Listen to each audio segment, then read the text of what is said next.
하나님께서 모세에게 직접 나타나셔서 이스라엘을 인도할 지도자로 사명을 주셨지만 모세는 백성들이 어떻게 생각할지 두려움을 갖고 있었습니다. 하나님은 모세의 두려움에 충분히 공감하시면서 세 가지나 이적을 행할 수 있는 능력을 허락해 주셨습니다.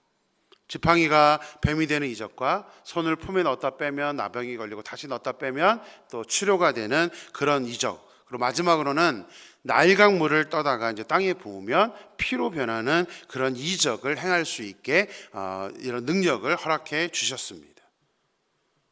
백성들이 하나님께서 모세를 이스라엘 지도자로 세우셨다는 것을 이 이적을 통해서 증명할 수 있도록 그렇게 하나님이 배려를 해 주셨던 것입니다. 자, 그랬다면 어떻게 됐을까요? 모세가 알겠습니다 하고 하나님께 순종하고 애굽으로 향하게 되었을까요? 모세는 그런 능력을 부여받았으면서도 애굽에 가려고 하지 않습니다. 우리 10절 말씀 보겠습니다. 모세가 여호와께 아뢰되 오 주여 나는 본래 말을 잘하지 못하는 자니이다. 주께서 주의 종에게 명령하신 후에도 역시 그러하니 나는 입이 뻣뻣하고 혀가 둔한 자니이다. 모세는 자신이 본래 말을 잘하지 못하는 데다가 명령을 받은 후에도 여전히 입이 뻣뻣하고 혀가 둔하다면서 자신의 한계를 고백을 합니다. 이 구절만 딱 떼어놓고 보면 모세가 정말 잘 훈련된 겸손한 사람이구나 라고 생각할 수도 있을 것입니다. 하지만 모세의 모습은 겸손함이 아닙니다. 너무 자신감이 커서 내가 할 수 있어, 내가 모든 거 할 거야 라고 교만함을 갖는 것도 문제지만 반대로 너무 자존감이 낮은 것도 문제입니다. 나는 할 수 없어, 나는 안 돼 라는 그런 자존감이 낮은 태도도 상당히 문제가 된다는 것입니다. 모세의 이 말, 모세의 이 태도에는 두 가지 문제점을 노출시키고 있습니다. 첫 번째는 모세는 백성들을 인도하려면 이적을 행하는 것도 중요하지만 말의 능력이 가장 우선해야 된다고 생각을 했던 것입니다. 여러분 잘 생각해 보세요. 능력을 행하는 것과 말의 능력, 말을 잘하는 것, 일반적인 사람들이 봤을 때는 뭐를 더 크게 생각하겠습니까? 이적은 아무나 행할 수 있는 게 아닙니다. 그런데 모세는 지금 이 이적보다는 말 잘하는 게 더 중요하다라고 생각을 합니다. 물론 말을 잘하면 사역하기엔 유리하죠. 하지만 사역은 말로 하는 것이 아닙니다. 우리 고린도후서 11장 6절을 보겠습니다. 고린도후서 11장 6절입니다. 내가 비록 말에는 부족하나 지식에는 그렇지 아니하니 이것을 우리가 모든 사람 가운데서 모든 일로 너희에게 나타내었노라. 누구의 말이냐면 바울의 말입니다. 신약 성경의 대부분을 기록하고 선교사로서 엄청난 선교의 역사를 일으켰던, 그래서 정말 많은 교회들을 세웠던 그런 바울이었지만 바울에게는 한계가 있었습니다. 뭐가 한계가 있습니까? 말에는 부족하다. 그러니까 언변의 능력은 없었습니다. 글을 쓰거나 지식적인 능력은 있었지만 바울은 설교자로서의 능력은 별로 없었습니다. 하지만 바울이 어떻게 쓰임 받았습니까? 성경의 대부분을 기록했고 어느 누구도 할 수 없는 그런 대부분의 당시 초대교회를 세운 사람이 바로 바울이었습니다. 정말 강력하게 하나님께 쓰임을 받았던 것입니다. 그런데 지금 모세는 착각을 하는 거죠. 말의 능력이 너무나 중요하다고 생각을 했던 것입니다. 둘째는 더 심각한 문제입니다. 모세는 실제로는 해보지도 않고 미리 단정을 하고 있다는 문제가 있습니다. 자, 10절을 다시 한번 보겠습니다. 10절 말씀이요. 모세가 여호와께 아뢰되 오 주여 나는 본래 말을 잘하지 못하는 자니이다. 여기까지가 앞에고요. 주께서 주의 종에게 명령하신 후에도 역시 그러하니 나는 입이 뻣뻣하고 혀가 둔한 자니이다. 하나님의 명령을 들은 후에도 역시 입이 뻣뻣하고 혀가 둔하다고 말하고 있습니다. 근데 잘 생각해 보세요. 하나님의 명령을 들은 후인데 이 들은 후가 언제죠? 애굽에 가서 말을 한 그 후입니까? 아닙니다. 그래서 지금 애굽에 가기도 전에 하나님과 대화하고 있는 중입니다. 그런데 하나님의 그 능력도 받았고 그런 명령을 받았는데 아직 단 한 번도 애굽에 가서 백성들 앞에서 말해본 적이 없습니다. 그런데 하나님께 뭐래요? 명령하신 후에도 역시 그러하다. 아니 말해본, 지금 하나님과 둘밖에 대화를 안 하고 있는데 명령하신 후에도 여전히 자기 입은 뻣뻣하고 둔하다이다, 이렇게 지금 말을 하고 있는 것입니다. 교회에서도 직분이나 사역을 맡길 때에 예상외로 많은 사람들이 자신의 한계를 알기 때문에 하나님의 일을 할 수 없다라고 낮은 자존감을 이렇게 보입니다. 모세처럼 직분을 감당하기 위해서 겉으로 보여지는 능력이 중요하다고 생각하기 때문입니다. 더 큰 문제는 미리 해보지도 않고 판단을 한다는 것입니다. 해본 적이 없잖아요. 내가 잘 감당할 수 있을지 해보지도 않고 그냥 미리 내가 판단해서 저는 능력이 없어서 못해요 라고 말을 하는 것입니다. 분명히 안 될 거야. 내가 무슨, 하나님은 하실 수 있다는데 내가 먼저 판단해서 하나님 안 된다니까요, 나는 못한다니까요 라고 판단하는 것입니다. 모든 판단은 하나님께서 하시는 것입니다. 믿습니까? 우리가 판단하는 게 아닙니다. 안 된다라고 생각하는 그 자체가 사실은 우리가 먼저 하나님의 자리에 앉아 있게 된다는 사실입니다. 하나님은 우리 한 명 한 명을 결코 성전의 문턱만 밟는 사람이 되게 하기 위해서 우리를 구원해 주신 것이 아닙니다. 우리 디도서 2장 14절 말씀 보겠습니다. 그가 우리를 대신하여 자신을 주심은 모든 불법에서 우리를 속량하시고 우리를 깨끗하게 하사 선한 일을 열심히 하는 자기 백성이 되게 하려 하심이라. 하나님이 우리를, 예수님을 통해서 구원해 주신 이유는 뭐냐면 우리를 선한 일을 그냥 하는 게 아니라 열심히 하는 그런 백성이 되게 하기 위해서라고 말씀해 주고 있습니다. 선한 일을 하게끔 하는 게 하나님이신데 우리는 내가 판단해서 안 됩니다, 안 하고 싶어하는 마음이 더 큽니다. 그게 사실은 더 큰 문제라고 저는 생각해요. 안 하고 싶어요. 저는 섬김의 자리에 있고 싶지 않습니다. 봉사하고 싶지 않습니다. 하나님은 분명 우리를 하나님을 섬기는 선한 일들을 감당하는 사람으로 세우기 위해 구원해 주셨습니다. 그렇다면 그 일을 감당할 능력도 당연히 하나님께서 허락해 주시는 것입니다. 물론 이렇게 말한다고 전혀 해보지도 않은 거, 엉뚱한 거 하십시오, 제가 그런 말을 드리는 것은 아닙니다.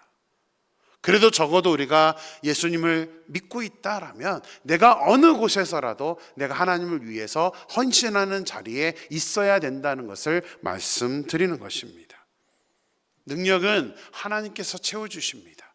교회 일이라는 봉사들을 내가 안 해본 게 많기 때문에 당연히 내가 해본 거, 세상 일이라면 내가 지금 있는 직업에서 똑같은 일이 있다면 할 수 있겠죠. 그러나 교회는 우리의 세상의 직업과 똑같은 일이 아닙니다.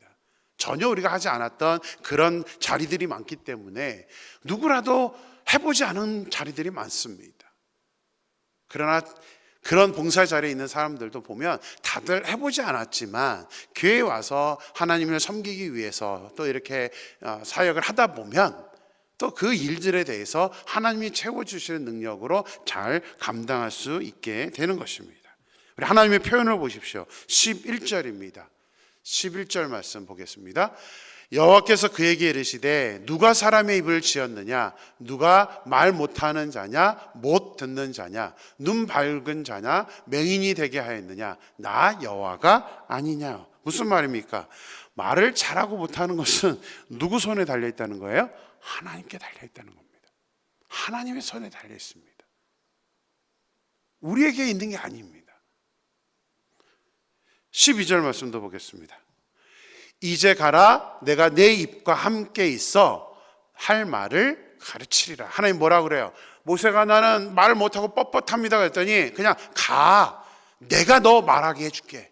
무슨 말을 할 것인지 내가 다 너 입에 집어넣어주고 내 생각에 집어넣어줄 테니까 너는 그냥 가서 순종하기만 해 라고 지금 하나님은 말씀을 하고 있습니다. 중요한 것은 우리에게 능력이 있느냐가 없느냐가 아닙니다. 중요한 것은 마음이 있느냐 없느냐입니다. 내가 해보진 않았지만 그렇습니다. 하나님이 그럼 저에게 함께 해주세요라는 그런 마음 중심만 갖고 있다면 하나님께서 능력을 주실 것이고, 그렇게 우리가 하나님께 쓰임받는 사람이 된다는 사실입니다. 올해도 우리 기도 제목들 보면 여러 이제 직분, 해보지 않았던 직분을 이렇게 부여받으신 분들이 있습니다. 그러니까 기도 제목에 쓰시더라고요. 이 직분을 잘 감당할 수 있게 해주세요. 그렇게 하나님께 기도하니까 당연히 하나님은 능력으로 채워주시는 것이죠. 소망합니다. 저는 우리 사랑하는 모든 임마누엘교회 성도님들이 그냥 앉았다 가는 사람이 아니라 하나님이 우리를 구원해 주신 그 목적 그대로 하나님께 쓰임 받으면서 그렇게 하나님을 위해서 우리가 헌신할 수 있는 우리 모두가 되기를 주님의 이름으로 축원합니다.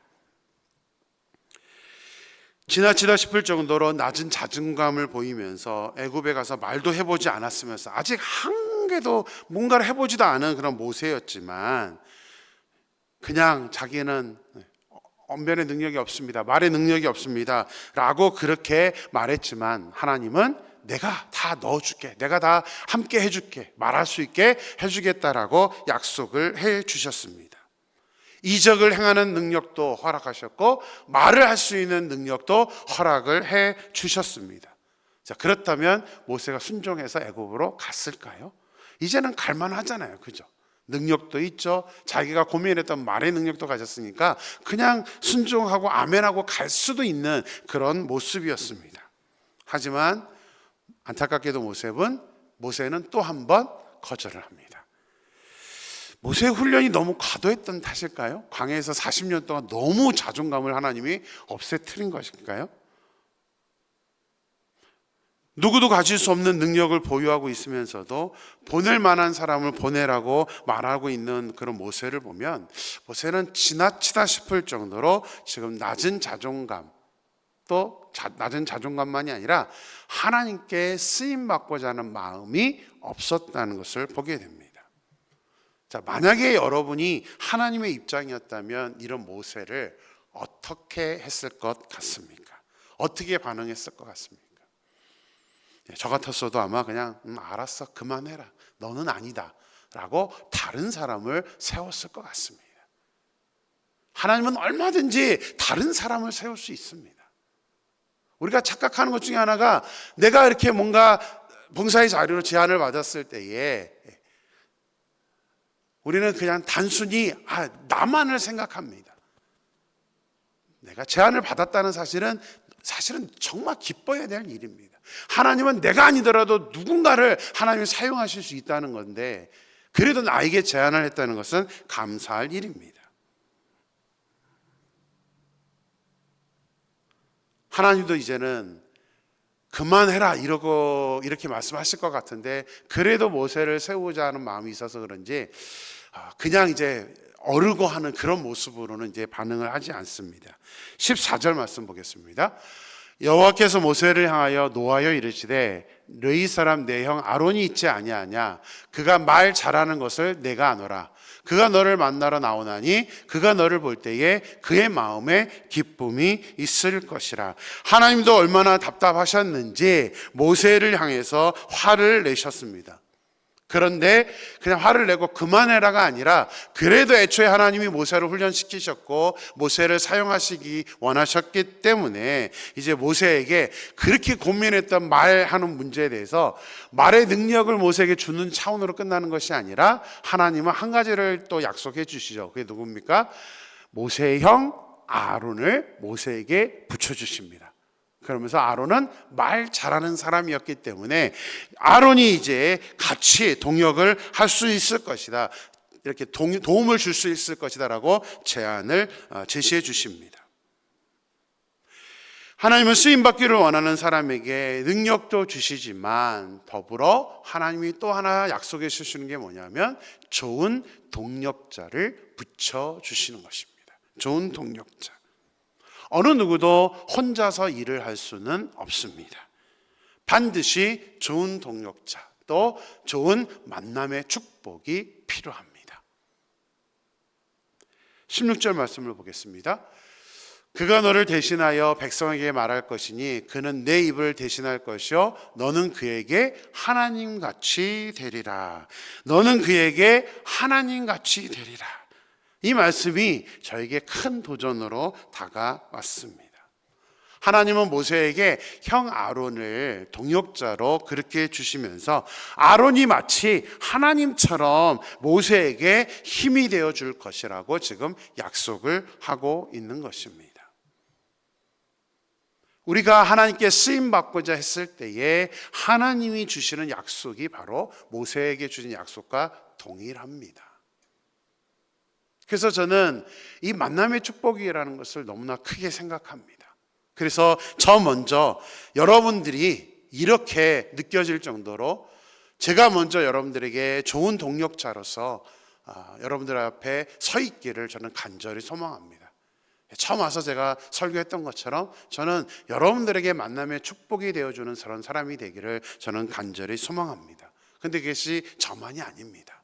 여러분 모두도 저에게 또 다른 사람들에게 그렇게 하나님같이 여길 수 있을 정도로 만남의 축복이 되어 주어야 합니다. 이렇게 우리가 서로 그런 관계 속에서 함께 동역한다면 분명히 우리 임마누엘 교회는 하나님께서 역사하시는 그런 놀라운 사랑과 은혜가 있는 그런 공동체가 되어 줄 줄로 믿습니다. 하나님께 쓰임 받는 사람은 이렇게 만남의 축복을 주십니다.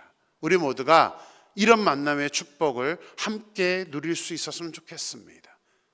특별히 저도 얼마 전에 교사 수련회를 갔다 와서 그런 마음을 느꼈습니다. 그 여러 명의 우리 교사들이 모여서 서로 이렇게 함께 사랑하면서 서로 또 격려해주고 또 같은 부서 안에서 그렇게 섬기는 모습들을 보면서 너무나 감사했었습니다.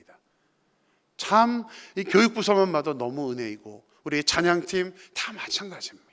우리 임마누엘 교회가 이렇게 정말 하나님이 주시는 그 만남의 축복으로 말미암아 서로가 서로에게 하나님같이 되어줄 수 있는 그런 어떤 은혜의 공동체가 되어서 우리가 정말 온전히 우리 개인들이 힘도 물론 안 들진 않지만 우리가 다른 사람들로 인하여서 동역자들로 말미암아서 정말 우리가 하나님을 섬기고 봉사하는 것이 기쁨이 되고 은혜가 되고 감사가 될 수 있게 되기를 주님의 이름으로 축원합니다. 기도하겠습니다. 하나님 감사합니다. 오늘도 첫 시간 주님 앞에 말씀으로 시작합니다. 아버지 하나님, 오늘 말씀을 통하여서 하나님은 능력까지도 다 우리에게 허락해 주시는 하나님이심을 우리가 말씀을 통해서 깨닫습니다. 기적을 행할 수 있는, 이적을 행할 수 있는 능력도 주셨고 모세가 또 힘들어하니까 말을 할 수 있는 능력도 허락해 주셨습니다. 또한 나아가서는 그것만이 아니라 아론이라는 동역자까지도 하나님은 허락해 주시고 있는 것을 보게 됩니다. 하나님, 정말 우리가 하나님께 쓰임 받느냐 안 받느냐 이것이 중요한, 그 마음이 중요한 것이지 하나님은 결코 우리의 능력을 먼저 생각하시는 분이 아님을 보게 됩니다. 그래서 하나님, 우리가 이왕이라면 나를 구원해 주신 그 예수님의 그 은혜를 우리가 생각하면서 선한 일을 감당할 수 있는 그런 우리들의 모습이 될 수 있게 허락하여 주시옵소서. 그래서 온전히 하나님, 정말 성전의 문턱만 밟고 지나가는 그런 사람이 아니라 정말 하나님 은혜 안에서 하나님께 나를 구원해 주신 그 은혜에 감격하여서 아버지 하나님 헌신하며 주님께 쓰임받을 수 있는 우리 모두가 될 수 있도록 인도하여 주시옵소서. 특별히 하나님, 모세의 형 아론을 허락하셨던 것처럼 아버지 하나님, 우리가 사역하면서 아버지 외롭지 않게 도와주시고 좋은 믿음의 동역자들 허락하여 주셔서 함께 사역하면서 아버지 하나님 기쁨으로 우리의 모든 사역들을 감당할 수 있도록 하나님 만남의 축복을 허락하여 주시옵소서. 무엇보다 하나님, 내가 다른 사람들에게 좋은 만남의 축복이 되어주되 특별히 그 사람들이 마치 하나님처럼 느껴질 정도로 우리가 좋은 어떤 그런 도움을 줄 수 있는 그런 우리가 되어서 우리 서로가 힘을 내 하나님을 위하여 기쁨으로 봉사하며 섬길 수 있도록 우리 임마누엘 교회 위에 함께하여 주시옵소서. 하나님께서 온전히 역사해 주실 줄 믿고 거룩하신 예수님의 이름으로 기도드렸습니다. 아멘.